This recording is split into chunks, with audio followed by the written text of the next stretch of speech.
Our brains are storytelling machines. We love hearing stories. Why do coincidences occur? Why is it that you randomly remember the girl you used to play with in junior infants and she suddenly added you on Facebook the next day? Isn't it fascinating? It is easily explained. You thought of hundreds of people that day, and one of them just happened to come across you on Facebook. The feeling of a miracle with a deeper meaning remains, though, because it makes a good story. If there's one thing that we have a lot of, it's information. I belong to the generation that was asked to learn facts in school as if it made a difference. Google was only starting up back then. Now, the landscape is somewhat different. There's too much information available, so the skill is in making choices on how you use it. Our brains don't like working hard, understandably. They have evolved to conserve energy and focus on what's important. For many of us, the important, safety, shelter, and food, is easily accessible. An adaptive response would be to try and retrain our brains to see past this. The obvious way of dealing with information is by making stories. The media don't say, we will run this fact, they say, we will run this story. We consume information based on stories. However, this approach is ridden with problems. It seems that picking out the information to retain and use in making decisions is the point at which biases occur. The first step to retraining how we think is to become aware of what's already there on autopilot. To deal with an avalanche of information, we have adapted in the following ways. The availability heuristic. We overestimate the probability that an event will occur if a similar event occurred recently or impacted us emotionally. Anything unusual is worth remembering and more likely to occur. Ignore the expected. That's what our brain says to us. It's like Seth Godin's purple cow. A doctor who recently saw a case of TB meningitis will be thinking of this rare cause for every nervous system related case for months. Base rate neglect. We opt for contextual conclusions that make a better story than what is actually more likely. If it makes a good story, it is likely, our brain tells us. Imagine you see a 20-something-year-old with long hair, tattoos, and an attitudinal look. You are then asked, what is the likelihood that he is a Christian and what is the likelihood that he is a Satan worshipper? People will rate Satan worshipper much higher, ignoring the fact that there are billions of Christians and very few Satan worshippers. This is closely related to the illusion of validity. We have an unshakable belief that we can make sense of information, even if there is no sense to be made of it, i.e., if it is known to be random. What story is this data telling me, is what our brain incessantly asks of us. Furthermore, when we don't know something, our brains will make up the difference from our history and our stereotypes. Expectations get confused with reality a lot. I can't be wrong, says our brain. This forms the basis of the placebo effect. The placebo effect always scares me. It's more than a cognitive error, it actually has a physiological basis. Our brains will literally dampen the pain of an electric shock if we're expecting it to be a 1 out of 10 when it is actually a 7 out of 10. It also forms the basis of the halo effect. For example, we would believe that a good doctor is also a responsible driver without any evidence for their driving skill. Anchoring. It is only the change that matters, not the absolute value. That's what our brains tell us. We're also emotional about it, and it is demonstrated by the framing effect. Is the change good or bad? Getting caught up in assessing these changes, we lose track of what the actual result is. For example, if we give people the option to sign up now with a discount for earlier registration, they are much less likely to sign up than if we tell them that there is a penalty for signing up later. The money values are all the same, but the behaviours are radically different. Attentional bias. It is the tendency of our perception to be affected by our recurring thoughts. We pay more attention to things that interest us than we even realize and ignore things that don't interest us. But the insight here is that it happens far more disproportionately than we assume. This is how people become infatuated. It is a close cousin of the confirmation bias, which is we pay more attention to the information that supports our views. I prefer data points that agree with me, says our brain. The famed Ben Franklin psychological hack, the foot in the door effect, is using this. If Harry asks you for a small favour, you're likely to do it because you're nice. If Harry asks you then to do a big favour, you're more likely to do it than if he never asked for the small favour in the first place. What's happening in our brain is as follows. I've already done this guy a favour, hence I must like him. Well, if I like him, surely I will do him another favour. In other words, we are rationalizing that we are consistent and looking for reasons to confirm our conclusion.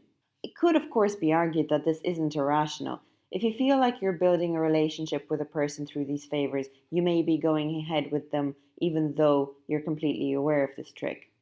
But for some people, there is a basis to it. The illusory truth effect.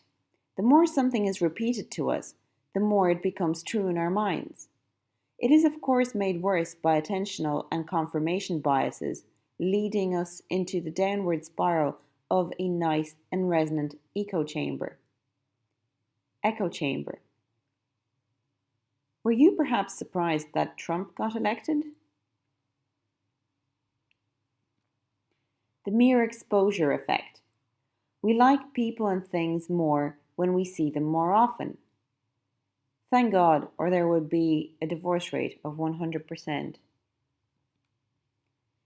Cue-dependent forgetting. We can't recall information without memory cues. When you're asked about turtles,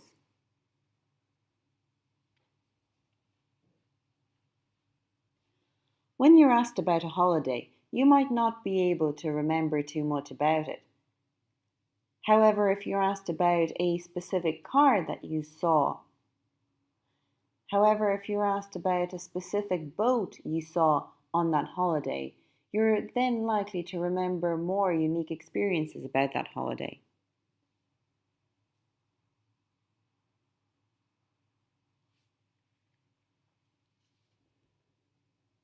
Our memories are retrieved through association, so our brains don't work like Google. They pull out they pull up and they pull up memories of who you they pull up memories that are seemingly irrelevant but are tagged under the same folder.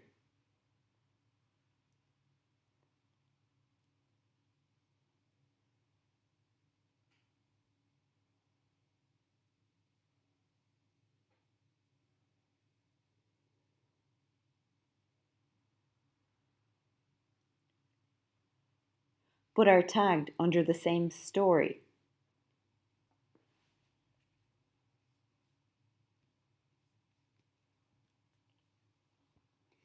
The frequency illusion.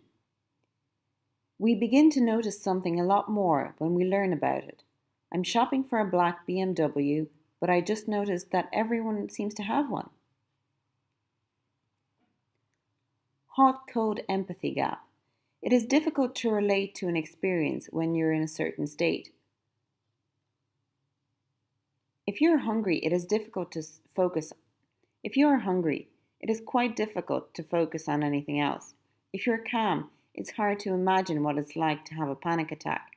It just doesn't seem to it just doesn't fit into your current story.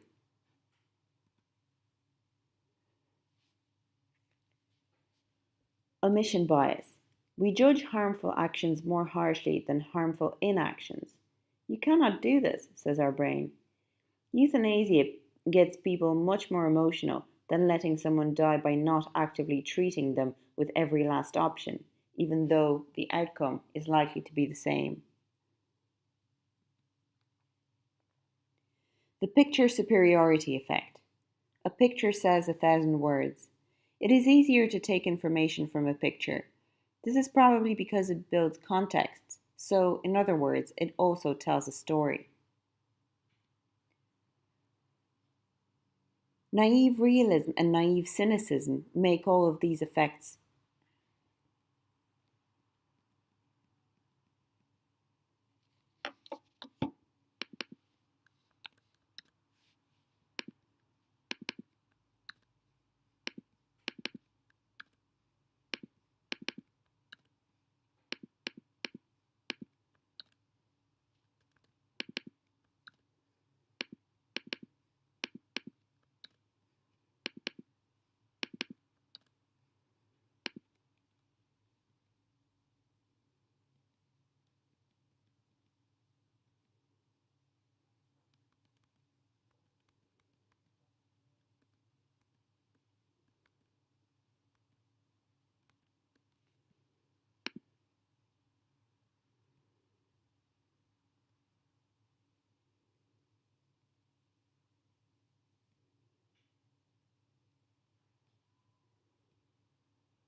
The illusory truth effect.